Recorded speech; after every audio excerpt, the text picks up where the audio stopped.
네, 오늘 말씀 함께 볼까요? 함께 나눌 말씀은 시편 105편 말씀입니다. 시편 105편 1절부터 6절까지 말씀입니다. 우리 같이 한 목소리로 봉독하도록 할까요? 시편 105편 1절부터 6절까지 말씀입니다. 여호와께 감사하고 그의 이름을 불러 아뢰며 그가 하는 일을 만민 중에 알게 할지어다. 그에게 노래하며 그를 찬양하며 그의 모든 기이한 일들을 말할지어다. 그의 거룩한 이름을 자랑하라. 여호와를 구하는 자들은 마음이 즐거울지로다. 여호와와 그의 능력을 구할지어다. 그의 얼굴을 항상 구할지어다. 그의 종 아브라함의 우선 곧 택하신 야곱의 자손 너희는 그가 행하신 기적과 그의 이적과 그의 입의 판단을 기억할지어다. 아멘. 네, 추수감사주일은 특별히 우리가 한 해 동안 우리를 돌아봐 주시고 또 이 시간까지 건강하게 예배를 드릴 수 있게 하신 하나님 은혜에 감사하는 날이지요. 이때쯤 되면 감사를 생각할 때 우리 마음에 감동이 되는 또 하나의 감사의 기도의 제목들을 우리가 기억해낼 수 있는데, 특별히 손양원 목사님의 9가지 감사의 기도의 제목입니다.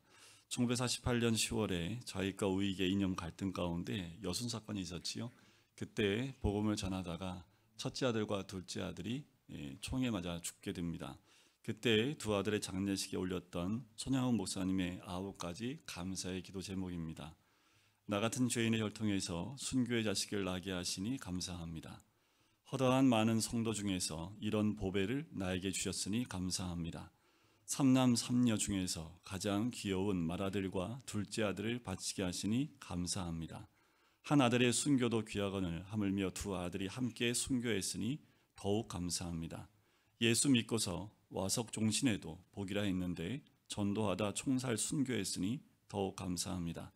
미국 가려고 준비하던 아들이 미국보다 더 좋은 천국 갔으니 내 마음 안심되어 더욱 감사합니다. 내 아들을 죽인 원수를 회개시켜 아들 삼고자 하는 사랑의 마음을 주신 하나님께 감사합니다. 내 아들의 순교의 열매로서 무수한 천국의 열매가 생길 것을 믿으면서 감사합니다. 마지막 9제입니다. 역경 속에서도 하나님이 사랑을 깨닫게 하시고 이길 수 있는 믿음을 주신 하나님께 감사합니다. 이 감사의 기도의 제목이 지금도 시대가 지나면서도 우리의 가슴을 울리는 기도의 제목이지요. 이 기도의 제목처럼 또 감사하셨던 한 목사님이 계시는데 여러분들 다 알고 계신 이동원 목사님입니다. 이동원 목사님은 그 아들을 암으로 먼저 떠나보내는 아픔을 겪었던 목사님이지요. 이 목사님도 이 손양원 목사님을 깊이 묵상하면서 그 아들의 죽음 앞에서 10가지 기도의 제목을 또 고백을 합니다.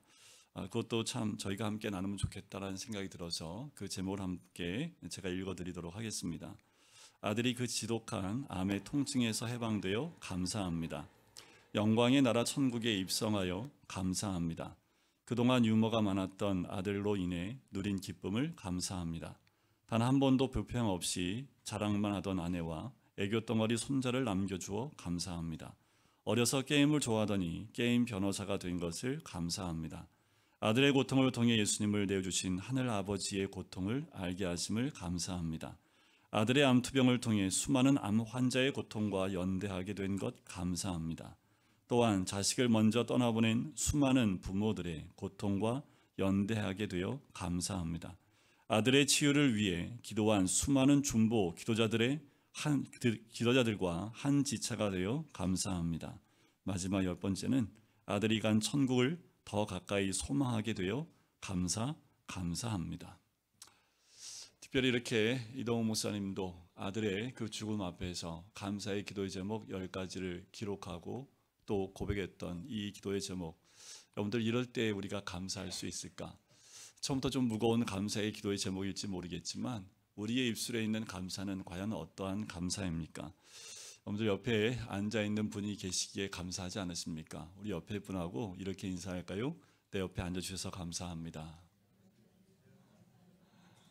네. 특별히 설정환 집사님이 이 자리에 같이 예배드릴 수 있어서 저는 너무 감사합니다. 오늘은 특별히 감사와 찬양이 있는 주간이지요. 그런 의미에서 오늘 본문의 말씀은 추수감사주의를 위한 본문으로 가장 적절하지 않나라는 생각이 들어요. 제가 1절과 2절 말씀을 한번 다시 봉독해 드리겠습니다.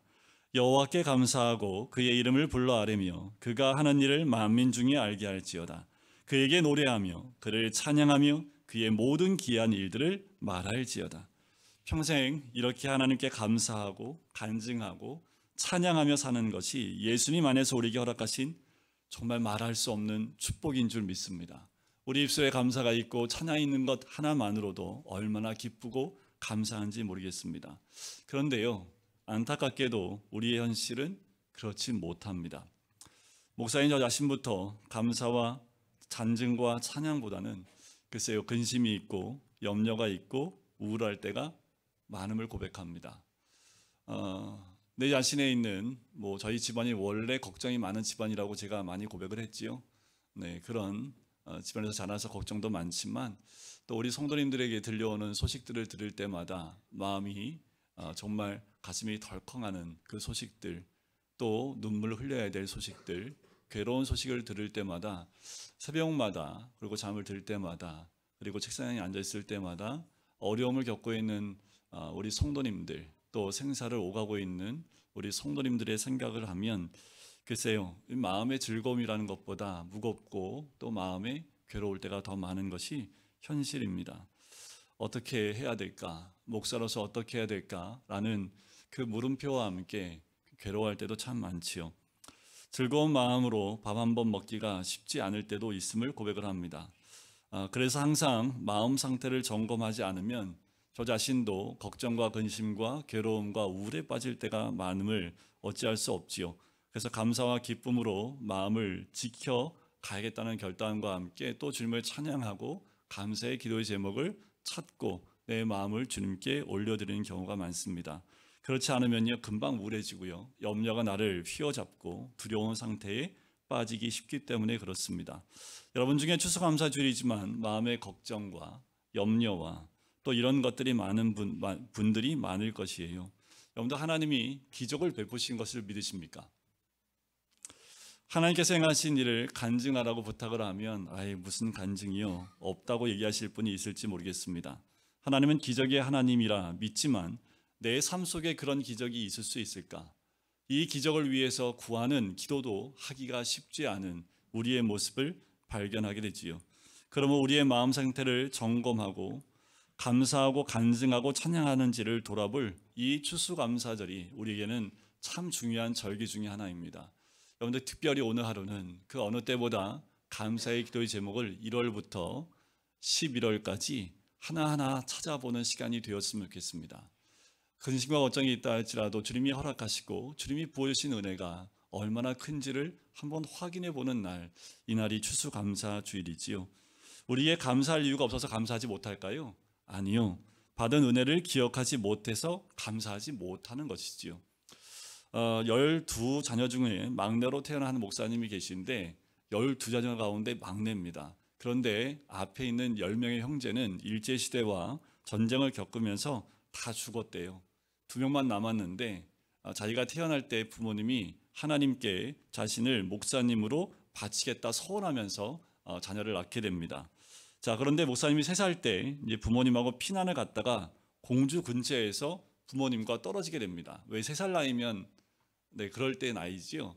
엄마하고 아빠를 잃어버린 거예요. 그래서 막 울고 막 다니다가 그 울음소리에 한 아주머니가 창문을 열고 너 왜 우니? 라고 묻고 또 이 3살 박이 목사님이 부모님을 잃어버렸다고.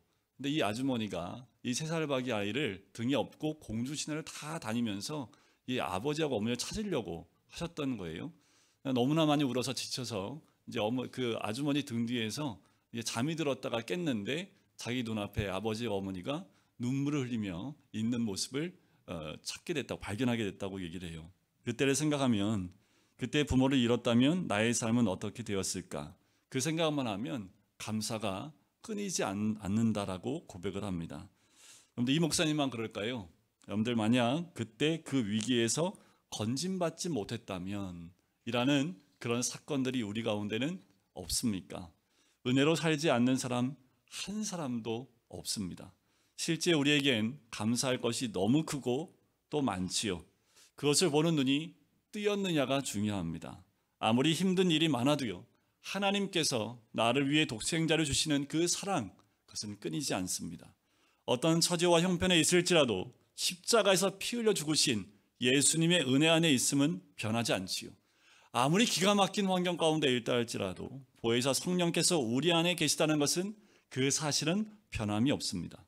세상이 아무리 힘들고 어렵다라고 해도 벌써 2023년도가 다 지나가고 있습니다. 여러분들, 제가 질문했지요. 하나님의 기적이 지금도 일어나는가? 여러분들 어떻게 응답하시겠습니까? 지금도 하나님의 기적이 일어난다고 믿으세요? 물론이지요. 하나님의 사랑이 여전하고요. 예수님의 그 은혜는 변함이 없고요. 성령님은 우리를 떠나지 않으십니다. 이것이 우리가 경험할 수 있는 가장 큰 기적이지요. 우리를 떠나지 않으시는 그 은혜가, 또 그 사랑이, 우리 안에 함께 계시는 성령님의 그 은혜가 가장 큰 기적이지요. 그 기적 안에 살고 있습니다. 이 은혜는 어떤 어려움이나 슬픔이나 고통과도 비교할 수 없는 크고 강력한, 그리고 뜨거운 것인 줄 믿습니다. 이런 분이 있을 수 있어요. 올해는 하나님이 해주신 게 아무것도 없는 것 같아요. 예수를 믿어도 별 복 받은 거 없는 것 같은데요. 하나님이 사랑이시라면서 내 기도는 들어주지 않는 것 같아요. 라고 말씀하는 분들이 있을지 모르겠습니다. 이런 말이 우리 가슴 가운데 있을 때 점점 우리의 마음이 굳어져 가는 것을, 또 메말라지는 것을 보게 돼요. 우리는 하나님께서 무언가 좋은 것을 주시면 감사하고, 그렇지 않으면 감사하지 않는 그런 식의 하나님을 믿는 자가 아닙니다. 우리는 구원받을 때부터 말할 수 없는 그 은혜 안에서 구원을 받은 사람이고, 지금도 그 은혜 가운데 우리의 삶에 감사가 가득한 사람들인 줄 믿습니다. 우리는 세상 기준으로는 삶의 형편이 천차만별이지만 우린 다 동일하게 하나님의 그 크신 은혜 가운데 사는 자들인 줄 믿습니다. 이것을 깨달을 때 삶의 가장 가득한 은혜, 삶의 가득한 그 감사를 깨닫게 되는 거지요. 그래서 시편 기자는요, 5절 말씀에 하나님께서 행하신 놀라운 일들을 기억하라 라고 이야기해요. 5절 끝에 부분에 보면 이렇게 나오지요.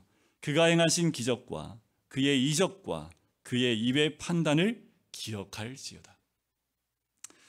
팀 켈러 목사님이 이런 얘기를 하신 적이 있습니다. 가짜 기독교인이라면 대답할 수 없는 세 가지 질문. 여러분 한번 답해 보세요. 가짜 기독교인이라면 답할 수 없는 세 가지 질문.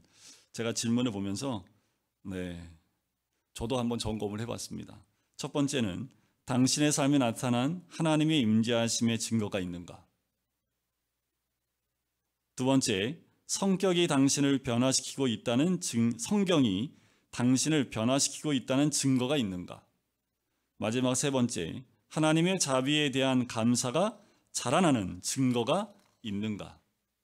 그래요. 하나님 백성의 증거 중 가장 중요한 하나가 하나님께 감사하는 겁니다. 그래서 감사절을 지키는 것이 복이 있지요.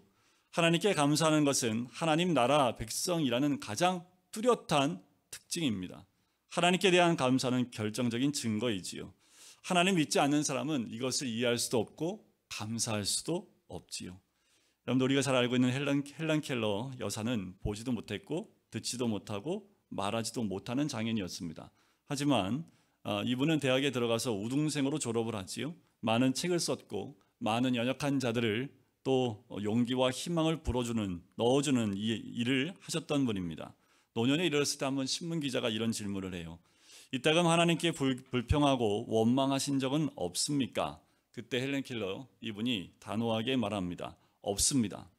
나는 하나님께서 내게 베풀어 주신 은혜를 생각하면서 감사하기에도 시간이 부족한 사람입니다.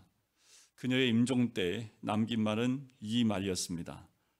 참으로 나의 인생은 아름다웠다. 이 고백에서 우리는 헬렌 켈러 여사의 믿음이 참 믿음이었음을 우리는 알 수 있지요. 감사가 분명했기 때문입니다. 믿지 않는 세상 사람들이 우리를 이해 못하는 것은 이렇게 경제가 힘들고 다 죽겠다고 말하는데 모여서 감사하다라고 고백하는 우리를 세상 사람들은 이해할 수 없습니다. 여러분들, 우리가 힘들다고 하는데 늘 감사하고 있는 그 모습을 어떻게 이해할 수 있겠습니까? 이렇게 감사하며 살려면 시편 기자는 이렇게 하라고 우리에게 권면합니다. 항상 주님을 바라보라는 거예요. 우리 3절과 4절 말씀을 같이 한번 읽겠습니다. 같이 읽겠습니다. 시작. 그의 거룩한 이름을 자랑하라. 여호와를 구하는 자들은 마음이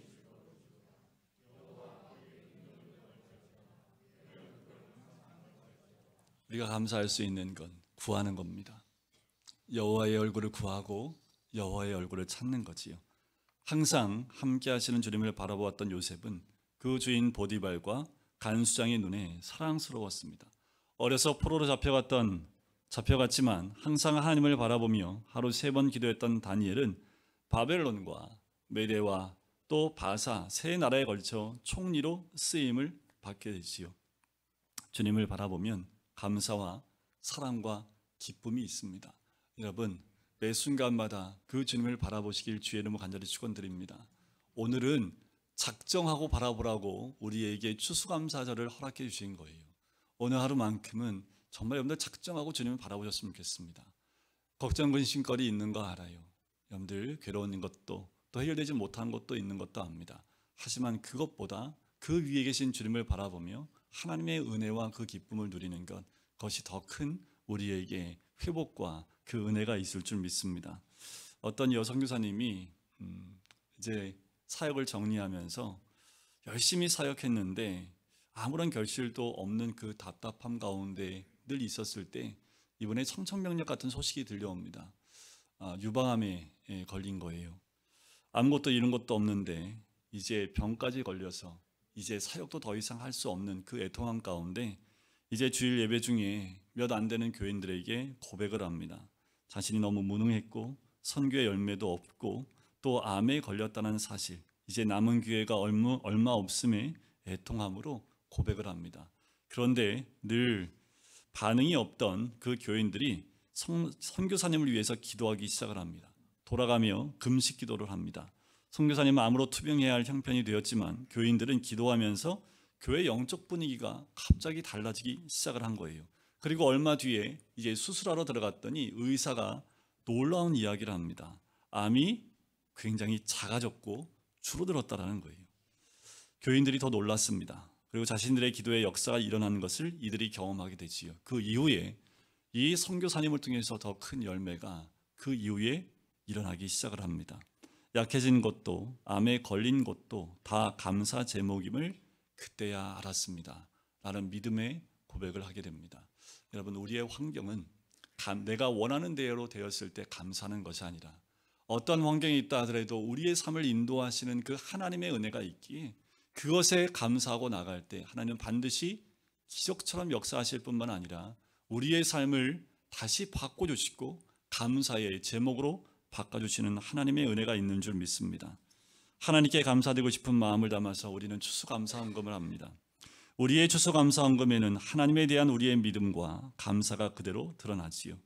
이 시간 하나님께 삶 전체에 가득한 감사를 올려드리기를 간절히 소원합니다. 여러분들 지금 이 자리에 나와 앉아 있는 것도, 또 이 자리에 나와서 하나님께 영광 올려드릴 수 있는 것도, 또 자녀들과 함께 예배드릴 수 있는 것도, 이 모든 것이 하나님의 은혜이고 또 감사의 기도의 제목이지요. 여러분들 우리에게 늘 끊이지 않는 그 은혜와 감사가 있기를 주의 이름으로 간절히 축원드립니다. 특별히 추수감사주일에는 또 성찬식이 있습니다. 그런데 이 성찬식을 통해서 우리가 다시 한번 우리 스스로를 돌이켜 봐야 될 것은 이 예수님의 몸과 이 피를 먹고 마시기 전에 내 자신을 분별해야 한다라는 거예요. 우리가 이 잔과 떡을 잘못 먹고 마시게 되면 내 죄를 먹고 마시는 것이기 때문에 반드시 내 자신을 돌아보고 내가 이 잔을 받기에 합당한 자인지를 늘 점검해 볼 필요가 있습니다. 이 떡과 잔을 통해서 주님과 다시 한번 연합함으로 영과 육이 새롭게 되는 날, 또 새롭게 되는 것이기 때문에 이 예수님의 몸과 또 예수님의 피를 먹고 마심으로 내 안에 다시 한번 새롭게 되어지는 하나님의 은혜를 구하는 그 소망함이 있어야 될 줄 믿습니다. 이 떡과 잔을 먹음으로, 믿음으로 받음으로 그 믿음 가운데 우리가 다시 한번 성장하는 기회가 되고요. 예수님의 믿음으로 먹고 마심으로 치유와 회복이 있는 줄 믿습니다. 이것은 우리에게 기념 하나 주시는 거예요. 주님의 살과 피를 마실 때에, 먹고 마실 때에 분명한 것은 우리의 영적 회복뿐만 아니라 내 육의 회복과 치유가 온전히 임하게 될 줄 믿습니다. 예수를 먹고 마심으로 연약함을 벗고 강한 자로 일어서기를 주님의 이름으로 축복합니다. 질병으로 고통 중에 계신 분들은 질병에서 벗어나 건강한 자로 회복되기를 주님의 이름으로 축복합니다. 우리 안에 있는 잠자던 신앙이 깨어나 진정 깨어있는 자로 변화되기를 주님의 이름으로 축복합니다. 여러분, 이 잔을 먹고 마실 때 그냥 먹고 마시고 자신을 돌아보지 못하는 자가 아니라 이 예수님의 살과 피가 내가 되어지는 것, 내 살이 예수의 살이 되어지고 내 피가 예수의 피가 되어질 때 우리의 삶은 변화되어지고 또 내 삶의 연약한 부분들은 다시 회복되어지는 귀한 은혜가 있을 줄 믿습니다. 성찬식은요, 이렇게 주님 앞에 섰을 때 또한 이 추수감사절을 통해서 주의 피와 살을 먹고 마심으로 감사의 고백이 있는 귀한 성찬이 되는 줄 믿습니다. 그러기에 이러한 은혜와 은혜의 역사가 떡과 잔을 마시는 우리 모든 분들에게 임하시길 주님의 이름으로 간절히 축원드립니다.